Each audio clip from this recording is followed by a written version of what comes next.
Hello दोस्तों, आज की कहानी है बड़ी बहू। मीनाक्षी, राशि, जल्दी आओ, ये देखो पापा जी तुम दोनों के लिए कितना सुंदर तोहफा लेकर आए हैं। आवाज़ सुन रसोई में काम कर रही दोनों ही बहुएं बाहर अपने सास ससुर के कमरे में आ गई। मीनाक्षी की शादी अभी कुछ महीने पहले ही हुई थी, तो ये उसका पहला करवा चौथ था। इसलिए हमने सोचा कि उसके लिए कोई अच्छा सा उपहार लिया जाए। बाकी जेवर तो अभी शादी में बहुत सारे ही बनवाए थे। डायमंड की अंगूठी तब मीनाक्षी के लिए नहीं बन पाई थी, इसलिए मैंने ही पापा से बोलकर मंगाई है। मीनाक्षी और राशि की सास रेणुका जी ने कहा, अब काम बाद में होता रहेगा, चांद निकलने ही वाला होगा। जाओ तुम दोनों पहले तैयार होकर पूजा कर लो, फिर सब एक साथ ही खाना खाएंगे। दोनों ही बहुओं को अंगूठी सौंपते हुए रेणुका जी ने कहा, मीनाक्षी इस घर की छोटी बहू है, जिसकी शादी को अभी बस 6 महीने ही हुए हैं। अपने पहले करवा चौथ पर सास ससुर से इतना महंगा तोहफा प्यार स्वरूप पाकर उसकी तो खुशी का ठिकाना ही नहीं था। उसने तुरंत ही अपने मायके फ़ोन घुमाकर अपनी माँ से अपने नए घर और ससुराल वालों की खूब तारीफ करी। वहीं दूसरी तरफ राशि की शादी को काफ़ी साल हो चुके थे। जब से उसे उसकी सास रेणुका जी ने अंगूठी थमाई है, उसे उसकी जरा सी भी खुशी नहीं थी। रह रह कर उसके दिमाग में बस अपनी देवरानी मीनाक्षी को लेकर जलन होने लगती। 6 साल हो गए हैं मेरी शादी को, ऐसे 6 करवा चौथ निकल गए, पर मुझे तो आज तक कभी किसी तीज त्योहार पर कभी कोई उपहार नहीं दिया। और जब लाडले बेटे की लाडली बहू आ गई है तो उपहार आने शुरू हो गए। राशि ने भी तुरंत ही फोन घुमाकर अपनी माँ को सारी बात बता दी। तो उसकी माँ बोली, 2 बहुएं के हो जाने से ऐसी छोटी मोटी बातें तो घर में होती ही रहती है। अभी तो शुरुआत है, आगे चलकर ऐसे बहुत से मोड़ आएंगे। तुम घर की बड़ी बहू हो, थोड़ा बड़प्पन दिखाओ। और वैसे भी समधन जी ने अकेले मीनाक्षी के लिए तो उपहार नहीं मंगाया, साथ में तुम्हारे लिए भी ठीक वैसे ही सेट मंगाई है। तो मुझे नहीं लगता तुम्हें कोई परेशानी होनी चाहिए। चांद निकल आया है, जाओ पूजा करो और इन सब बातों को अपने दिमाग में मत लाया करो, वरना नुकसान सिर्फ तुम्हारा होगा। और फिर फोन काट दिया। सब मुझे ही गलत समझते हैं। माँ, कम से कम तुम तो अपनी बेटी की भावनाओं को समझती। मुझे उपहार से परेशानी नहीं है, मुझे दुख इस बात का है कि अभी तक अपनी बड़ी बहू के लिए कोई उपहार आज तक क्यों नहीं आया। राशि ने रोते रोते अपने आप से कहा।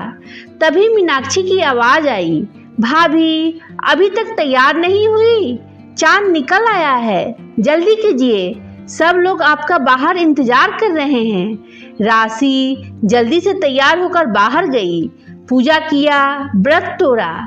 सब लोग पूजा कर एक ही साथ खाना खाए। माँ, सारे दोस्त कॉफ़ी के लिए कैफे जा रहे हैं, मैं और मीनाक्षी भी साथ होकर आते हैं, थोड़ी देर में आ जाएंगे।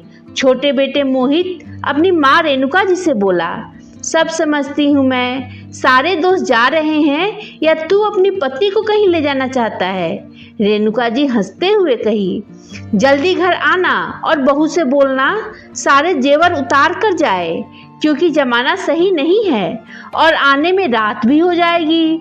उन दोनों के घर से जाने के बाद रेणुका जी ने बड़ी बहू राशि को अपने कमरे में बुलाया और पूछा, कोई परेशानी है क्या? बड़ी बहू, शाम से ही तुम्हारे चेहरे पर सिकन देख रही हूँ। पहले से ही भरी राशि अपने गुस्से पर काबू न कर पाई और रोने लगी। माँ, इन 6 सालों में आपने एक पल भी मुझे कभी ये महसूस नहीं होने दिया कि मैं अपने माता पिता से दूर किसी एक नए घर में आई हूँ। हमेशा मुझे एक बेटी से ज़्यादा ही प्यार किया, फिर ये देवर जी की शादी हो जाने के बाद इस तरह का भेदभाव क्यों? आपने पहले तो कभी मुझे किसी त्योहार पर कोई उपहार आदि नहीं दिया, फिर अब क्यों? रेणुका जी की पारखी नज़र जो शाम से महसूस कर रही थी, वही बात सच निकली, क्योंकि तोहफा देने के बाद ही उनको अंदाजा हो गया था कि राशि खुश नहीं है।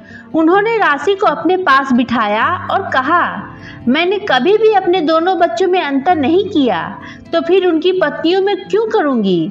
तुम लोग बस मेरी बहू नहीं, मेरे घर की रौनक हो, मेरे घर की लक्ष्मी हो। और ऐसा सिर्फ इसलिए नहीं किया गया जिससे इन 6 सालों में तुम्हारे पास छोटी से ज़्यादा जेवर न इकट्ठा हो जाए।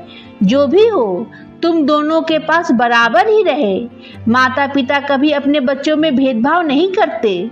मुझे पूरी उम्मीद है कि तुम्हें अपने सारे प्रश्नों का उत्तर मिल गया होगा। मैं चाहती थी मेरे दोनों बहुओं के पास सब कुछ एक जैसा और बराबर हो। जाओ, थक गई होगी, अपने कमरे में जाकर आराम करो। पर राशि, उसकी आंखों में से नींद कोसों दूर थी। वो सोच रही थी, मैंने इस घर को अपने 6 साल दे दिए, उसका कोई एहसान ही नहीं। अरे, अगर कोई छोटी मोटी चीज दे भी दी होती तो कौन सा पूरा जेवरों से कुआं भर जाता। सब दिखावा है। राशि मन ही मन बड़बड़ाए चली जा रही थी। उसने अभी कमरे में कदम रखा ही था कि पीछे से राजीव ने आकर उसकी आंखें बंद कर दी। करवा चौथ मुबारक हो धर्मपत्नी जी। राशि मुड़कर पीछे देखती, उससे पहले ही राजीव ने उसके हाथ में एक सुंदर सा ब्रेसलेट पहना दिया। राशि चौंक गई।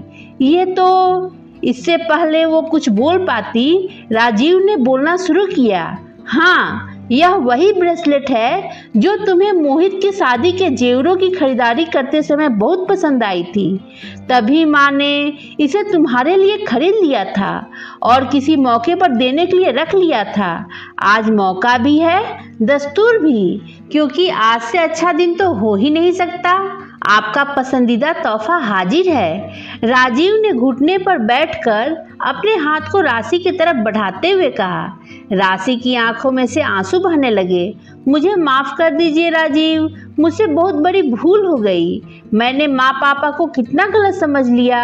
मैं भूल ही गई कि इतने सालों में उन्होंने भले ही मुझे कोई तोहफा खुद से ना दिया हो, पर हर साल, हर त्योहार, हर जन्मदिन, हर सालगिरह पर तुम मेरे लिए कोई ना कोई निशानी जरूर लेकर आते हो, और वह सब मेरा खुद का होता है, जो कि इसी घर से मुझे मिलता है।